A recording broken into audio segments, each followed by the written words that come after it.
Hello, my name is Michael O'Brien. I was the effects supervisor for The Blue Umbrella, a short by Pixar Animation Studios. And I want to talk to you kind of about some of the workflows that we had in RV and what we did for that short.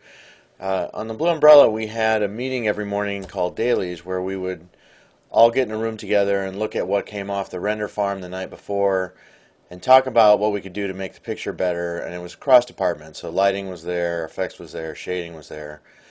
And a lot of that meeting turned into different departments kind of shouting out different things. And the person who was driving RV at the time would have to respond by either bringing up old elements or other shots or shots in context. And our current workflow for that was this side panel that we had that has icons, and you type names in there, and it was very databasey. So after kind of playing around with this for a while, what we came up with was sort of a combination of trying to hit this goal of something that would do these really fast, quick workflows inside of dailies, but was still kind of like next gen. We wanted it to feel like it was the future a little bit. We'd just seen the Avengers and like the Iron Man HUD. Like we wanted that. We were trying to figure out how to get that. And so basically we hopped into Mu and the OpenGL bindings and started writing stuff, and it was really cool. Everything was just sort of there, and it kind of worked, and you could do stuff very quickly and iterate on things and ideas and try new stuff out. And this is kind of what we came up with. We ended up somewhere closer to like a HUD you'd see in a video game, I think, than kind of the Iron Man world. But it's very much designed to be transitive and very fast, and it's meant to work both with a mouse and then also with a tablet. You can actually pick menus. So like when I go up to the clip menu here are all my options, and these are sort of the dailies options, right? I can up version, I can play context, I can bring up the light or the effects elements. So then we started to kind of push that a little bit more, I think, and sort of look at what other things we can do in this space. And so one of the things that we started looking at is that if we start to bring information in the database out to the imagery, what does that look like?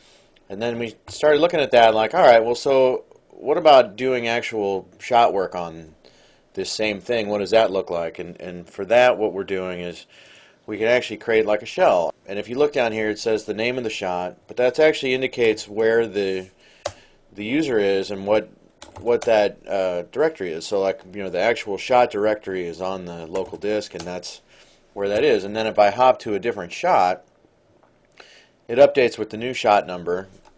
But actually the context is different too. I'm in a different local directory. So now that location in the image actually rides along with the playback. So we can actually play back stuff and do work in this. And so that kind of led into like, all right, well, what else can we do? So these are the Houdini files that are installed in that shot, and if we click on one of these, it actually fires off a farm render of the Houdini file that will do all the simulation for the different effects. We have some kind of like default, like, oh, I want to start Houdini or Lumos or Nuke.